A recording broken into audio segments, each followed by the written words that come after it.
Good morning everyone, last day নিয়ে চলেই এসেছি। সো ভোর 5টার সময় দিদি আর মাসি দুজনে মিলে একটু সমুদ্রে গেছিল। দেন ওরা একটু ছবি তুলে নিয়ে এসছে, সেটুকুই তোমাদের সাথে শেয়ার করব। ওই একদম ভোর ভোর ওরা যে মাছ টাছগুলো নিয়ে আসে, মাঝিরা গিয়ে সব কিছুই মোটামুটি ছবি তুলে নিয়ে এসছে, সেগুলো তোমাদের সাথে একটু শেয়ার করে দিলাম। আজকে অত ভোরে আমি আর বেরোইনি, একটু ঘুমোচ্ছিলাম, রেস্ট নিচ্ছিলাম। তো মোটামুটি সকালবেলায় 8টা সাড়ে 8টা নাগাদ ঘুম থেকে আমি উঠি। Good morning everyone. সো আজকে হচ্ছে লাস্ট ডে। মনটা ভীষণ খারাপ লাগছে, সত্যি কথা। মানে এ কদিন কি করে হুড়োহুড়িতে যে দিনটা চলে গেল সেটাই বুঝতে পারলাম না। বাট আজকে লাস্ট দিনটাতে আমরা হালকা পাতলা লোকাল কিছু সাইট সিন আমরা রেখেছি, মানে দূরে দূরে কোথাও যাবো না। সো লোকাল কয়েকটা সাইট সিন আমরা দেখবো। দেন রাতে আমাদের ট্রেন আছে, তো সাইট সিন দেখে যথারীতি রুমে এসে ফ্রেশ সব স্নানটা করবো। এখন অবশ্য স্নানটা আমরা কেউ করছি না, এখন নর্মালি রেডি ফেডি হবো। তো আজকেও আবার কালকের দিনটা একটু মেঘলা ছিল, আজকেও আবার করারও। তো দেখতেই পাচ্ছ আপাতত ব্যালকনিতে বসে আছি, আর সামনেই আমাদের সমুদ্র। সো এই মুহূর্তে যাই, আগে রেডি হয়ে ব্রেকফাস্ট করে নিই। দেন লোকাল কয়েকটা সাইট সিন করে তারপর রুমে এসে ভালো করে স্নান চান করে ফ্রেশ ট্রেশ হবো, লাঞ্চ টাঞ্চ করে একটু রেস্ট নিয়ে রাতে আমাদের ট্রেন আছে। সো হয়ে গেল পুরী জার্নি খতম। মানে খারাপ তো দেখতে কি লাগছে, কারণ এখানে আসবো তার জন্য বহুদিন আগে থেকে প্ল্যানিং চলছিল আমাদের সবাই। এটা হয় মানে যে জায়গাতেই আমরা যাই না কেন, বহুদিন আগে থেকে আমাদের প্রচুর প্ল্যানিং চলতে থাকে, যখন সেটা হয়ে যায় প্রচণ্ড খারাপ লাগে। সো যাই হোক, কিন্তু একটা জার্নি শেষ হবে, তারপরে তো নেক্সট জার্নি স্টার্ট হবে। সো আরও আছে ব্যাক টু ব্যাক, আরও প্রচুর প্ল্যান প্রোগ্রামিং আছে, সেগুলো তোমরা একটু একটু করে আমার এই ব্লগের মাধ্যমে দেখতে পাবে। তো তোমরা অবশ্যই জানিও যে টোটাল পুরী সিরিজটা তোমাদের কেমন লাগলো। আর সবাইকে আবারও বলে দিচ্ছি, জয় জগন্নাথ, ভগবান সকলের মঙ্গল করুক। মনে সবসময় পজিটিভিটি রাখতে হবে। আপনাদের রেডি হয়ে নিই, ব্রেকফাস্ট করতে যাওয়ার সময় তোমার সাথে আবার দেখা হচ্ছে। সো চল। তো আজকের কুর্তিটা দেখে আমার নিজেরই ভীষণ হাসি লাগছে। এটা আমি মায়ের কুর্তি পরে নিয়েছি। আই হোপ তোমরাও আমাকে দেখে এখন হাসছো, কিন্তু কিছু করার নেই, আর কোনো কুর্তি ফুর্তি ছিল না, তাই মাঠটাই গলিয়ে নিয়েছি। ওকে, সো আমি তো রেডি হয়ে গেছি। তো জানি আজকে কুর্তিটা ভীষণ ছলা কার্তিক লাগছে, বিকজ এটা আমার মায়ের কুর্তি। কারণ এখানে না সাইড সিনের জন্য আমি জানতাম না যে মানে স্লিভলেস বা অন্য কিছু পরা যাবে না ড্রেস টাইপের। সো তাই কোনো রিস্ক নিলাম না, আর যে কটা কুর্তি নিয়ে এসেছি মোটামুটি সব পরেই ফেলেছি। তো তাই ভাবলাম যে মার এই কুর্তিটা ছিল, আর মারারও তো টাইম নেই, আর এখন একটু সবাই ওভারসাইজ জিনিসপত্রই পরে। সো যাই হোক, একটা দিন তো বাজে লাগলো কিছু যাই আর সেরাম। ওকে, কেমন লাগছে অবশ্যই তোমরা জানিও। এখন যাই, মোটামুটিভাবে রেডি হয়ে গেছে। এখন ব্রেকফাস্ট করবো, দেন সাইড সিনের জন্য বেরোই। তো সানগ্লাসটা পরেও দেখিয়ে দিই কেমন লাগছে।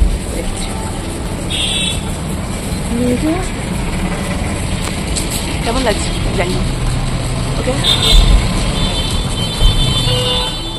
আজকের ব্রেকফাস্টে অনেক কিছু আইটেম ছিল, যে যেরকম ইচ্ছে নিয়েছে। কেউ দুধ কর্নফ্লেক্স নিয়েছে, কেউ ব্রেড বাটার নিয়েছে, আমি একটু অরেঞ্জ জুস নিয়েছিলাম তার সাথে। এছাড়া তো ইডলি ধোসা ওগুলো তো কমন ব্যাপার। আর আমি একটু গরম গরম আজকে পরাঠা নিয়েছিলাম, সাথে তরকারি নিয়েছিলাম। আজকে গরম গরম পরাঠা তরকারিটা খুব ভালো লাগছিল। তারপরে সবাই একটু চা টা নিয়েছে। এখানে না চাটা দুর্দান্ত বানায়। এই বাগ বিচ রিসর্টে যেখানে আমরা খেয়েছি, নিচে যে রেস্টুরেন্টটা রয়েছে, আমরা প্রতিদিনে 1 কাপ করে চা খেয়েছি। দুর্দান্ত করে এই চাটা। Breakfast complete. এখন আমরা একটু সাইট সিনের জন্য বেরোই, দেখি লোকাল কী কী সাইট সিন আছে, তো সেগুলো একটু কভার করবো ইচ্ছে আছে। আর একেবারে না কালো হয়ে কি অবস্থা, মানে আমি জানি না তোমরা ফোনে কতটা বুঝতে পারছো না পারছো, তবে সানস্ক্রিনটা মাখা থেকে একটু প্রোটেক্ট হয়তো হয়েছে, মানে যেরকম ভেবেছিলাম অতটাও হয়নি, বাট তাও আর কি। তো ঠিক আছে, ন্যাচারাল গায়ের রংটা আসতে তো একটা উইক টাইম লাগবে, বাড়িতে গিয়ে পুরো একটু যত্ন নিতে হবে স্কিনের, তাহলে পুরো কালো কালো হয়ে গেছে। কি আর বলবো, সমুদ্রে আসতে তো হবে।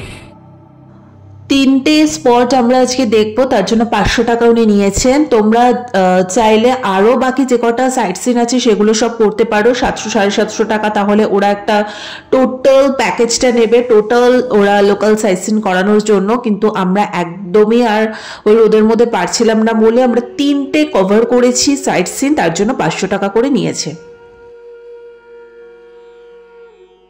ফার্স্টে যেটা আসলাম এটা হচ্ছে বিপত্তারিণী টেম্পল, তোমরা একটু দেখে নাও।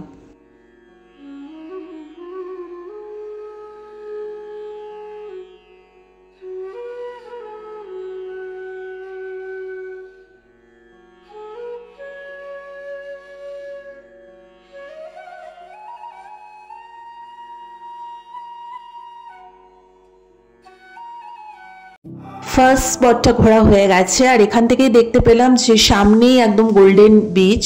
তো নেক্সট টাইম আসলে গোল্ডেন বিচের এখানে কোনো একটা রিসর্টে অবশ্যই থাকবো। ভীষণই মানে নিরিবিলি এবং ভীষণ নিট অ্যান্ড ক্লিন।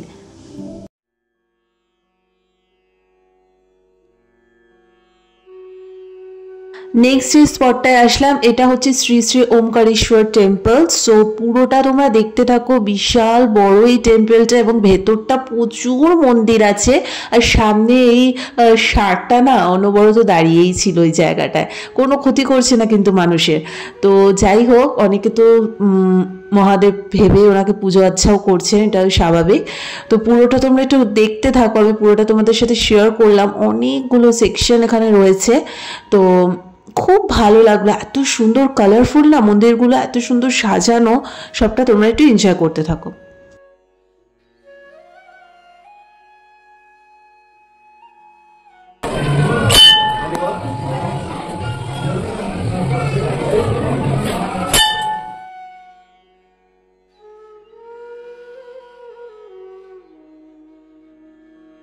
তোমরা চাইলে এখান থেকে একটু পুজো দেওয়ার জন্য সামগ্রী সব রয়েছে, সেগুলো নিয়ে পুজোও তোমরা দিতে পারো।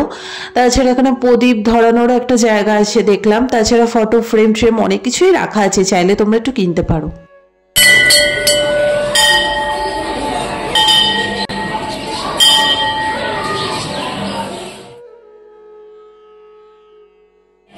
বড় এই মন্দিরটাতে অনেকগুলো দেবদেবীর একসাথে পুজো হয়, তো অনেকটা বড় জায়গা নিয়ে।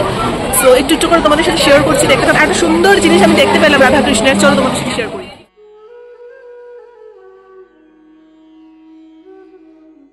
বিশাল বড় এরিয়া জুড়ে এই মন্দিরটা, মানে এত কিছু রয়েছে না এখানে, মানে দেখতে দেখতে কিভাবে যে টাইমটা চলে গেল বুঝতেই পারলাম না। সো মাঝে এই যে স্পটটায় আসলাম না, এইটা এত সুন্দর লাগলো, এইটা দেখে আমাদের মনটা ভরে গেছে। আরও যে বাকি স্পটগুলো কভার করবার ইচ্ছে করছিল না, স্পেশালি রোদটা কিন্তু আজকে ঝাঁকিয়ে উঠেছিল। এটা তো রথের চাকা, তো এটা সবাই মিলে দেখছিলাম ঘোরাচ্ছিল, তো আমরাও একটু ঘুরিয়ে নিলাম। তার সাথে বাকি এত সুন্দর সমস্ত মূর্তিগুলো রাখা রয়েছে, এত ভালো লাগছিল, কি বলবো।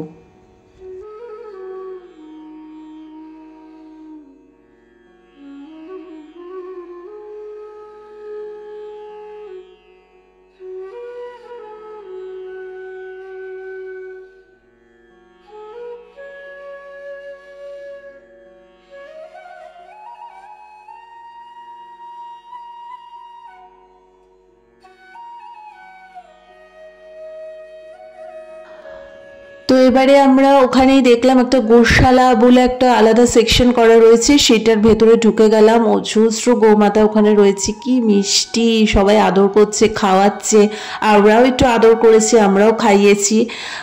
তো খুব ভালো লাগছিল সত্যি কথা বলতে, একদম মায়াপুরের কথা মনে পড়ে যাচ্ছিল। মায়াপুরে গেলেও আমরা ওই গোশালাতে গিয়ে এরকমই করি, আদর করি, খাওয়াই। দেখতে পাচ্ছ মা কি সুন্দর আদর করছে, এখন একটু ভাই খাওয়াবে, ভাই খাওয়ানোর পরে একটু আমি খাওয়াবো। তো খুব ভালো লাগছিল, মানে পরিবেশটা এত ভালো, আর ভালো লাগবে নাই বা কেন, যেখানে ভগবান শ্রীকৃষ্ণদেব নিজে বিরাজ করছেন সেখানে তো ভালো লাগবেই।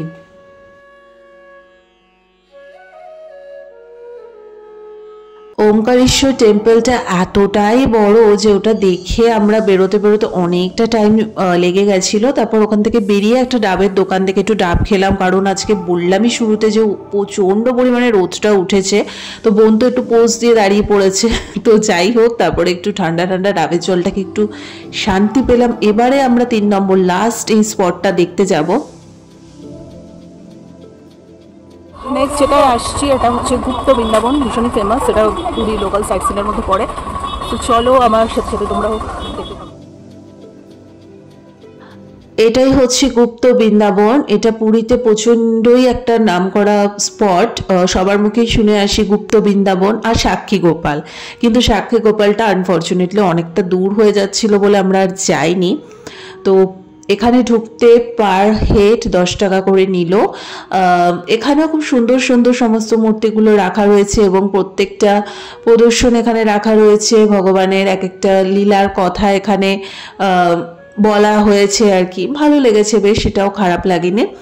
তো সবটাই ঘুরলাম আর মানে মন তো ভরে গেল এবং মনটা যে খুব খারাপও লাগছিল যে আজকে রাতের ট্রেন। তো কিভাবে দেখতে দেখতে এই 3টে দিন কেটে গেল না, মানে বুঝতে পারলাম না। অ্যাকচুয়ালি ওখানে গিয়ে তো বসে থাকার সিন নেই যে একটু বসবো বা কি। হ্যাঁ, সন্ধ্যের দিকটা ডেফিনেটলি আমরা বসে সবাই রিল্যাক্স করেছি, কিন্তু সারাদিনই মোটামুটি আমরা এইদিকে ঘুরতে যাওয়া ওদিকে ঘুরতে যাওয়া এগুলোর মধ্যে দিয়ে কাটিয়েছি। তাই কীভাবে টাইম চলে গেল আমরা বুঝতেই পারলাম না।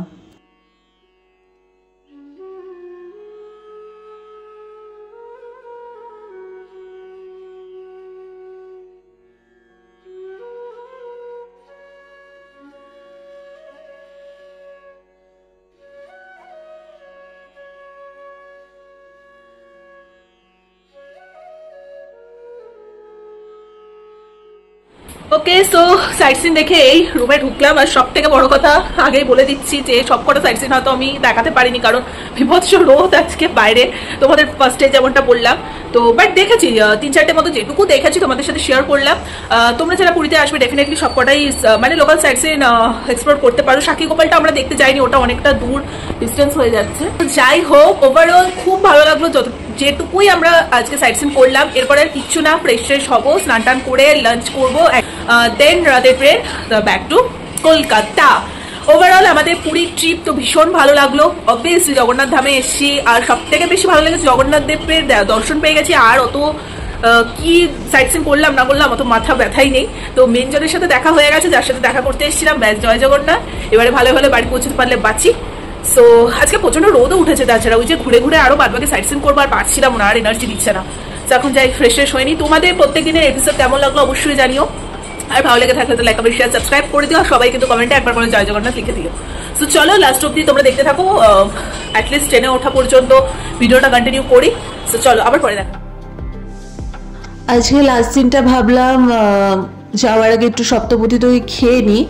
তো এখানে একটা ব্রাঞ্চ ছিল, আগের দিন তো তোমাদের দেখিয়েছিলাম রাতের ডিনারটা 5 ফোড়নে করেছিলাম, সেখানে খাওয়া দাওয়াও কিন্তু খুবই ভালো সপ্তপদী দিয়ে। আজকে তাই ভাবলাম লাস্ট দিনের খাওয়া দাওয়াটা করে নিই। সবাই মিলে আমরা থালি অর্ডার করেছিলাম।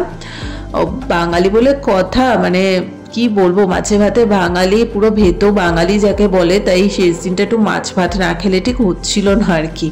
তাই মানে ভাতের টান উঠে গেছে যেটাকে বলে। একদম সাদা গরম গরম ভাত, তার সাথে সর্ষে ইলিশ ছিল, মাটন কষা ছিল, গলদা চিংড়ি ছিল, আরও প্রচুর জিনিস এখানে ছিল। ডাল ছিল, দেন শুক্তো ছিল, তারপরে একটা চিংড়ি বাটা টাইপের দেওয়া হয়েছিল, ঝুড়ো আলু ভাজা ছিল, চাটনি, মিষ্টি, মানে কি ছিল নাম পড়া, শরবত ছিল, সবই ছিল। এবং প্রতিটা আইটেম ছিল দুর্দান্ত। গরম গরম ভাত, তার সাথে দুপুরবেলা সবাই একটু পেট ভরে শান্তি মতো খেলাম। আর সপ্তপদীর খাওয়া দাওয়া নিয়ে আলাদা করে কি বলবো, বাঙালি খাওয়া দাওয়া এমনিতেই ভালো হয়। তো যাই হোক, সবাই তৃপ্তি করে খেয়ে দিয়ে তারপরে আমরা আবার হোটেলে যাব।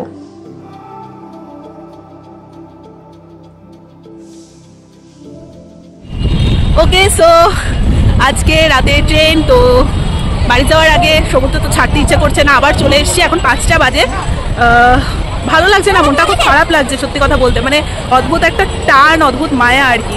এত সুন্দর সমুদ্র দেখে না, মানে আমরা প্রতিদিন এরকম সমুদ্রের সামনেটা বিকেল হতে না হতে এসে বসতাম, টুকটাক খাওয়া দাওয়া করতাম, খুব খারাপ লাগছে। একটুখানি 1-2 ঘন্টা টাইম কাটাই, তারপরে রেডি ফেডি হয়ে আবার বেরোতে হবে। তো চলো লাস্ট তোমাদের সাথে একটু সমুদ্রটাকে শেয়ার করে দিচ্ছি, পুরীর সমুদ্র। তো জানি না আবার নেক্সট আসার সৌভাগ্য হবে কিনা, ভগবান না চাইলে ভগবানের স্থানে সত্যি আসা যায় না। এত বছর পর সেই ডাকটা এসছে বলে আসতে পেরেছি। সো আমার সাথে তোমরা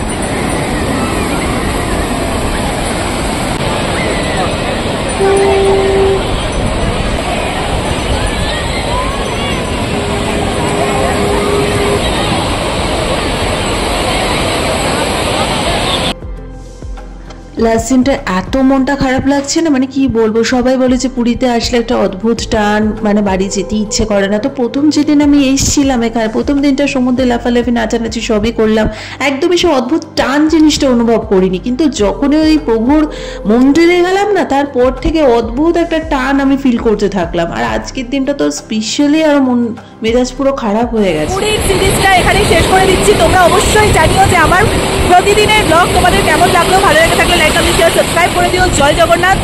যারা পুরী আসনি ডেফিনেটলি পুরীতে এসছো, ঘুরেছো, আর যারা এসছো তারাও জানিও তোমাদের অভিজ্ঞতা কেমন। এখন এই সন্ধ্যেবেলাটা টাইমে আরও বেশি করে থাকতে ইচ্ছা করছে, পুরী ছেড়ে যেতে ইচ্ছা করছে না। ওকে, তো সমুদ্রে কি গর্জন, বাবা কি বড় বড় সব ঢেউগুলো আসছে, তো খারাপ তো লাগছে ডেফিনেটলি। চলো আবার নেক্সট এপিসোড নিয়ে তোমাদের সামনে আসবো। সামনে আরও একটা ট্রাভেলের প্ল্যান আছে, আর এখন তো দিদি আছে, মানে অনেক ভালো ভালো ঘুরতে যাওয়ার সমস্ত ভিডিও তোমাদের সামনে নিয়েই আসবো। মনটাও খারাপ, আর যা যা কেনাকাটা করে নিয়ে এসেছি মোটামুটি বন্ধু বান্ধব সবাইকে, প্লাস আমার স্টুডেন্টদেরকেও সব গিফটগুলো ডিস্ট্রিবিউট করে দিতে হবে। তো ওগুলো সব ওখানে গিয়ে তখন তোমাদের সাথে দারুণ। তো চলো এবারে তোমাদের সাথে পুরো লাইভে আসবো, আড্ডা মারবো, গল্প করবো, আবার আমাদের গল্প শুরু হয়ে যাবে। আজ আমাদের টাটা। তো যাই হোক, সুন্দর করে সমুদ্রের সাথে একটু সময় কাটালাম। আর বেশিক্ষণ এখানে থাকা যাবে না, কারণ আমাদেরকে হোটেলেও ফিরতে হবে, রেডি হয়ে বেরোতে হবে, রাতে ট্রেন আছে। দাঁড়ি মাঝে একটু মদনমোহন, দেন ওখানে ফেমাস কিছু সমুদ্রের পাড়ে যে মিষ্টিগুলো পাওয়া যায় পুরীর বিখ্যাত, সেগুলোই বিক্রি করছিল। ভাই বায়না করলো একটু কিনে দে, অবশ্যই। তো আমারও একটু টেস্ট করা হয়ে যাবে এখানকার ফেমাস মিষ্টি, বাট প্রচণ্ডই মিষ্টিটা বেশি ছিল। যারা খুব ভালো মিষ্টি খেতে ভালোবাসো, ভালো লাগবে। একটু গরম গরম খেয়েছিলাম বলে একটু ভালো লেগেছিল, এই আর কি। ঠান্ডা হয়ে গেলে এগুলো খুব একটা ভালো লাগবে না, কারণ বিশাল কড়াপাকের মিষ্টি। যাই হোক, আমরা মিষ্টি খেয়ে দিয়ে রুমে যেতে যেতে পান্ডামশাই চলে এসেছিলেন শুকনো প্রসাদটা নিয়ে, জগন্নাথ টেম্পলের উপরে যে ধ্বজাটা থাকে সেটা নিয়ে। ওকে, আমরা রেডি, এবার বেরোই আর কি। ট্রেন আর কিছুক্ষণ আমাদের চলে আসবে। মনটা খুব খারাপ লাগছে, মানে চোখে জল চলে আসছে, কিছু বলতে পারছি না, ভীষণ খারাপ লাগছে। সিরিজটা ছেড়ে যেতে ইচ্ছা করছে না, আর সব থেকে বড় কথা জগন্নাথদেরকে ছেড়ে যেতে ইচ্ছা করছে না, সত্যি কথা। মানে উনি না চাইলে কার্তিক মাসে এসে পুজো দেওয়াটা ইম্পসিবল ব্যাপার ছিল, আর আমরা অজান্তেই এসেছি। আশা করি তোমরা সবাই জানো যে কার্তিক মাসের মাহাত্ম্যটা কতটা। সবাই পুরীতে আসে, অনেক বিভিন্ন টাইমে আসে, এসে পুজো দিয়ে যায়, কিন্তু এই কার্তিক মাসে পুজো দেওয়াটা কতটা যুদ্ধ করে যে দিতে হয়, সেটা যারা কার্তিক মাসে এসে পুজো দেয় তারাই জানে। আর সত্যি আমরা ভীষণ লাকি, এবং ওনার ধ্বজাটাও আমরা পেয়েছি। মানে আমাদের যে পান্ডাকে বলা হয়েছিল, ওনার সমস্ত ইনডিটেলস আমি ডেসক্রিপশন বক্সে দিয়ে দেবো। তোমরা ডেফিনেটলি চাইলে মহাপ্রভুর কাছ থেকে পুজো করাতে পারো। ওনার কোনো দাবি দাবা নেই যে এত দিতে হবে, বা কি মন খুশি হয়ে যেটা দেবে উনি সেটাই নিয়ে নেবে। ধ্বজাটা পর্যন্ত আমাদের জন্য উনি মানে ভোগ প্রসাদ যেটা মেন জগন্নাথদেরকে দেওয়া হয়েছে, তার সাথে ধ্বজা পর্যন্ত আমাদেরকে দিয়ে দিয়েছে। তো এতটা সৌভাগ্য মনে হয় না ভগবানের কৃপা ছাড়া হয় বলে। জয় জগন্নাথ। ভগবানকে করি সকলের মঙ্গল করুক, নেগেটিভিটি সকলের মন থেকে দূর করুক, সবাইকে পজিটিভ করুক, এবং মানুষের মধ্যে থেকে না হিংসা জিনিসটা একটু দূর করুক। সবাই ভালো থাকুক। হরে কৃষ্ণ, জয় জগন্নাথ। তো মিডিলে পান্ডা যে এসছিলেন, সেই পার্টটা আমার ভিডিও করা হয়নি। তারপরে আমরা এতটাই গল্পে মুগ্ধ ছিলাম যে ওনার সাথে কথা বলতে বলতে টাইমও হয়ে গেল। দেন আমরা সবাই লাগেজ টাগেজ গুটিয়ে পটলি পটলা সব একেবারে একাঠা করে নিয়ে এখন tata bye bye, good bye Puri. আবার আসবো ডেফিনেটলি, ভগবান চাইলে আবার আসবো। মন টোন একদমই খারাপ, আমাকে দেখেই বুঝতে পারছো। তো যাই একটা অদ্ভুত ফিলিংস, একটা অদ্ভুত টান, এগুলো বলে বোঝানো যাবে না। এটা হয় যে কোনো ট্রিপ শেষ হলেই প্রচণ্ড মন খারাপ হয়, স্পেশালি পিতার কোনো স্থান থেকে চলে আসতে গেলে তো সন্তানের মন খারাপ হবে, এটা ভীষণ ন্যাচারাল ব্যাপার। যাই হোক, তো আমাদের আসার যে ট্রেনটা ছিল সেটা হলো পুরী টু হাওড়া এক্সপ্রেস। এটা টাইমিং ছিল রাত 8:15 থেকে। ওখানে হাওড়াতে নামিয়ে দিয়েছে আমাদের 5:30। একদম ডিলে ছিল না, একদম অন টাইমে ছিল, এবং ভীষণ সুন্দর সার্ভিস দিয়েছে এই ট্রেনটা। মানে কোথাও বেশি থামাথামির সিন নেই, এবং খুব ভালো। আর আমাদের প্রচণ্ড হাসি ঠাট্টা মজা মাস্তি হচ্ছে সবাই মিলে এখানে বসে, দেখতেই পাচ্ছ। দেন আমরা একটু খাওয়া দাওয়া করে একটু রেস্ট নিলাম, তারপর ঠিক অন টাইম 5:30 বাজছে না বাজছে ট্রেন কিন্তু হাওড়ায় ঢুকিয়ে দিয়েছে। তারপরে অ্যাজ ইউজুয়াল মাসিরা মাসিদের মতো ওলা ধরে ওই সাইড দিয়ে চলে গেল, আমরা আমাদের মতো এদিক দিয়ে চলে আসলাম। সো জয় জগন্নাথ, প্রভু সকলের মঙ্গল করুক, সকলে ভালো থেকো, সুস্থ থেকো। আমার ভিডিওটা ভালো লেগে থাকলে লাইক কমেন্ট শেয়ার সাবস্ক্রাইব করে দিও। অবশ্যই আসছে হোটেলের পুরো ডিটেলসটা তোমাদের জন্য আমি নিয়ে আসবো, যেটার জন্য তোমরা ইগারলি ওয়েটিং হয়ে আছো। হোটেলের ওপরে ডিটেলস একটা ভিডিও নেক্সট পার্টে চলে আসবে। সো চলো আজকের মতো জয় জগন্নাথ বলে এখানেই শেষ করলাম। টাটা।